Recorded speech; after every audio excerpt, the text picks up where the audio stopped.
Galit mga kababayan si Trillanes kasi bakit daw pinatuloy sa bahay ni dating Vice President Leni Robredo si Vice President Inday Sara. Sabi po ni Trillanes, gusto nga namin anyang ipa-impeach yan. Pagkatapos, nakipag-meeting ka dyan.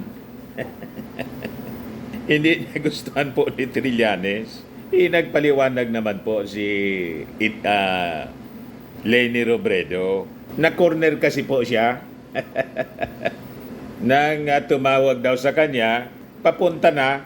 Hindi na nakapag-hindi mga kababayan yung dating Vice Presidente. Ito mga kababayan yung reaction ni dating Senador Sonny Trillanes.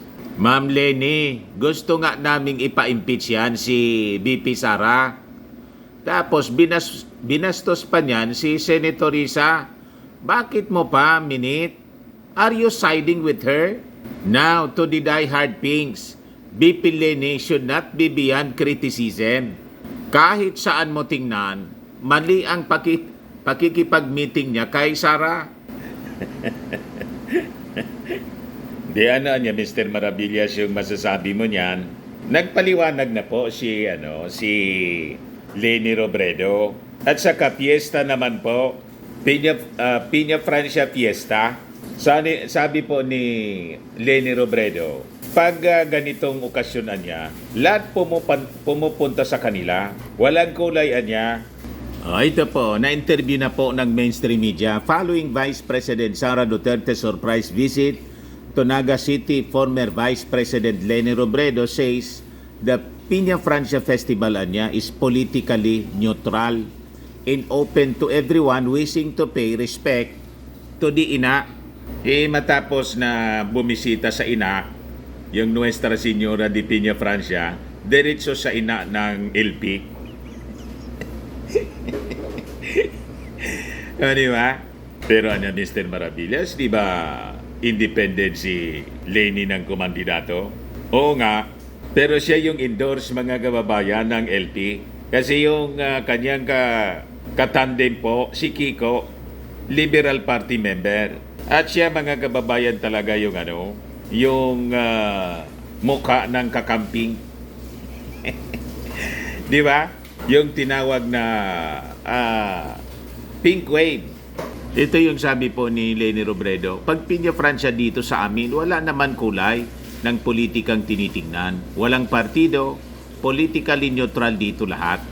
Lahat ng pumupunta para kay ina ay welcome dito sa amin. Mula noong naging mayor ang asawa ko noong 1988, ganito na every time na may bibisita, may bisita ang Naga na si ina ang sadya, very much welcome dito sa amin.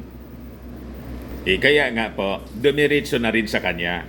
May ibig sabihin yon mga kababayan. Ang ibig sabihin, yung agila ng Davao nang lumipad kasi nanghihina na po yung yung agila ng Davao, dumapo na sa mangga.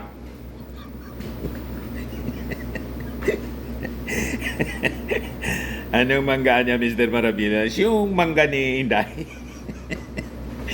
Manggagamit niya. Magagamit pala yun. Tama.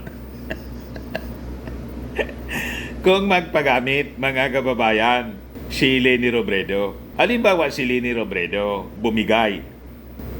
Ang tingin natin naman po mga kababayan, yung mga kakamping po, yung mga supporters ni Leni, malabo po. Malabo na sumama sa tindi ng pagbabalahura mga kababayan ng mga Duterte. Kay Leni Robredo at sa mga dilawan at pinklawan, malabo na sumama kay Inday yung mga kakamping. Baka si Leni, pero mas malabo po na sumama si Leni. Pakinggan natin yung pakinggan natin yung sinasabi ni Leni Robredo. Ayan po siya. Pag Piña Francia dito sa amin, wala namang kulay ng politika tinitingnan. Walang partido. Politically neutral dito lahat. Lahat na pumupunta para kay ina ay welcome dito sa amin. Mula nung naging mayor yung asawa ko, 1988, Ganito na, every time na may bisita yung naghanap, si ina yung sadya, very much welcome dito sa amin. Lahat po welcome. Tingnan ninyo. Di ba? Pati si Senator Bong Revilla na in-endorse ng ating Speaker of the House as official candidate ng Lakas CMD sa pagkasenador, re-election mga kababayan. Pumunta kay Leni Robredo. Kasama si DILG Secretary and I think sabi sa inside information na nakuha natin mga kababayan, insider sa DILG, may kaibigan tayo sa DILG. Tatakbo for Senator mga kababayan si DILG Secretary Benhur Abalos. Nandun nga sa nagpaparamdam na. Nasa Naga City ngayon. Siyempre matao, normal yan po sa mga politiko. Di ba? Pagpistahan po kung sa local election, sa province, sa barangay, sa munisipyo, kung saan yung pistahan po, pati nga po lamayan. Nandyan yung mga politiko. That is normal. Hindi man natin sila, hindi natin minamasama yung mga ganyan. Pag hindi ka pumunta dyan, sa kung saan yung matao, may mga festivals, fiesta sa barangay, munisipyo, syudad, ikaw yung lugi. Kasi, siyempre, pagkakataon mo na makilala. Kaya nga doon sa Piña Francia po, makikita ninyo doon ang mga tarpaulin ng mga tatakbong senador. Napakarami na pong nakahang mga kababayan na mga streamers. Lahat nakikisaya. Di ba? Nakikisaya sa mga tao, sa mga festivals. Yan po, normal. Pero Mr. Maravillas, tingin mo, saan kakampi si Leni Robredo? Kay Inday o kay President Bongbong Marcos? Ako, tingin ko po, baka si Leni Robredo po tumakbo under the alliance ng administration po. Hindi na nga po nagsasalita si Leni. At yung kanyang mga kasama dati noon sa partido, yung iba nasa administrasyon na po. Ang dami nang na-appoint na mga dilawan sa administrasyon ng ating Pangulong Bongbong Marcos. Kasama dyan si Finance Secretary Ralph Recto. Di ba? At marami pang iba. At makikita ninyo na yung mga kakamping at mga taga-liberal hindi na masyado nagiging kritikal sa ating administrasyong Bongbong. Kasi luminya po yung mga programa at mga ginagawa po ng ating Pangulo naka-align sa ibang mga gustong programa na ganun din po ang agenda ng mga nasa liberal at mga kakamping. So bakit ka pa makikipaglaban pa ganon na ginagawa na ng ating administrasyon? Yan po. Tumuloy sa bahay po ni Leni Robredo yung dalawang aspiring senator. Pakinggan natin mga kababayan si Secretary Abalos. Yes, na dito sa Piña Francia. Walang ulit. Oo, yun ang maganda po itong po dito dahil sa Piña Francia, devotion. Of course, lumaman po tayo for courtesy calls kay VP. Nag-courtesy call daw siya kay VP Leni. Nagawin niya ng panata. Well, my family has been a very religious family ever since marami po kami panata. Even my late mother, she has this 5,000 memories ng pamilya ko. Kaya, gano'n, kaya na nga sinabi ko na maraming challenge na bawat isa. Marami kang dapat desisyon na gawin. We always turn to our faith in God in these difficult times. That's why it's during these times na dapat kami siguro puntahan natin ang ating dapat bigyan ng adoration, which is of course in this case sa Lord of Piña Francia at kung ano mga santo po ang ating pinapalala. Faith is very important in mga cases. Napaka-importante itong panahon. Thank you. Di ba? Yan po ang mga pangitain ngayon. Napalapit ng palapit kasi yung midterm elections. Lahat ng liligaw. O ngayon, si Inday siguro, tinitest niya kung ano yung magiging response ni Leni Robredo. Siguro, gusto niyang ligawan si Leni Robredo kasi wala na po siyang mga kakampi. Possibly, para sa kanyang mga natitira pang mga mangilang-ilan na tatakbo sa pagkasenador, yung sa PDP laban. Baka makuha, mga kababayan, si Leni Robredo. Kasi malaki-laki din po yung boto ng mga taga-Naga or possibly sa kanyang plan for 2028 election. Kaya po, nakikimagandang loob. Kaya nga lang po, ang sabi ko, baka pagdating ng oras, matulad sa nangyari sa Uniteam na ang sabi po ni Inday, di man na niya kami niyan magkaibigan.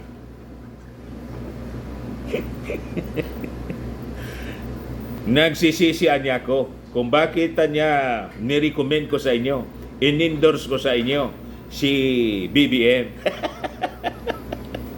Pag ganyan po ang ugali ng isang politiko, malamang hindi na makaudi talaga. At iiwasan po ng kung sinong gusto niyang maging kaalyado. Huwag na niya. Mahiligan niya manumbat si Inday. O ngayon, pag-usapan na rin natin yung politika po. Ito na yung mga nagpaparamdam na tatakbo sa pagkasenador. Bagong mukha, mga kababayan. Aksyon Demokratiko Agri-Party List Representative Wilbert Lee declares Senate bid for 2025 under Aksyon Demokratiko. Siyempre, yung katandem ni Leni, si Kiko po, babalik sa Senado. Ito naman yung tatlong itlog. Tatlong pambato ng PDP laban. Pero ito yung mga pumapasok po sa senatorial Magic 12 senatorial preferences based sa Okta Research August 28 to September 2 survey. Number 1 si Tulfo, number 2 si Ben Tulfo pa rin. Parehas Tulfo, si Erwin yung number 1, number 2 si Ben Tulfo, number 3 si Soto, number 4 si Bongo, number 5 Ping Lacson, number 6 Bong Revilla, number 7 Pia Cayetano, number 8 Francis Tolentino, number 9 si Manny Pacquiao, number 10 na lang si Amy Marcos, number 11 si Lito Lapid, number 12 na lang po si Digong. Si Bato po nawala sa Magic 12. Delikado po. You see? At yung dalawa pang Duterte, malayo, nasa number 17 and 19. Si Pulong at si Baste, malayo po na manalo in case mag-decide sila na tumakbo. Tulad ng sinabi po ni Inday, walang pag-asa. At malamang pati si Digong, mga kababayan, kung tumakbo, talo rin. si Bato, malabo na po, mga kababayan. Laging nasa labas na siya ng Magic 12. Si Bongo, medyo may possibility pa. Pero malayo pa po ang eleksyon with all the controversies hounding the Dutertes, kung saan very close siya, baka madamay din siya. Pati nga po si Super Ate Amy Marcos, baka din madamay. Madamay po sa ngit-ngit ng mga Marcos loyalist. O, di ba? Sa mga naghanap ng malinis and spacious fitness gym, pumunta lang po kayo sa aming Colossal Fitness Gym. We also offer Grab Car Rental with our brand new 2023 model ng Toyota Innova. We also accept booking for those who are planning to travel via PAL, Cebu Pacific, and other airline companies, local and international, and bills payment for Meralco Bills, PLDT, Aleco Bills, etc. Ang Colossal Fitness Gym is located at 3rd floor Security Bank Building, Landco Business Park, Legazpi City, Albay. For inquiries, look for Chilon Maravillas. Contact number 0966-802-0949. Yan yung aming Innova. Lagi na pong matao sa amin. Pati mga foreigners po, tingnan ninyo, mga British tourist sila. Ang lalaki ng katawan na, mga kababayan, nag-gym sa amin. Ito naman po, Indian National. Ito mga mga European sila. Ito naman yung bago naming product na binibenta online, Eye Glow Serum. Whitening po siya galing sa South Korea. Tingnan ninyo yung epekto sa aking anak na architect entrepreneur, Riz Maravillas. For inquiries, look for Riz Maravillas on FB. Ito naman po, Firmax Firming and Lifting Cream. Pinapahid po ito sa mga pulses and affected area. Mahina po ito sa mga pains at paninigas na mga kasukasuan. Ito po, Automax Radiant Serum. Sa mukha naman yung application. Anti-aging po siya. You will look 10 years younger than your age. Sa mga cancer patients naman po, baka lang gusto ninyo itong itry. Nengxia Red Mixed Fruit Drink. Hindi man po siya gamot, food supplement siya. Kaya lang, gawa siya mga kababayan sa goji berry. Yung goji berry may anti-cancer properties. Yung mga inquiries ninyo, dumiritso na lang kayo sa aming messages sa Facebook para masagot namin agad. Ayos po. Ako po si Dante Maravillas. Bye-bye. God bless.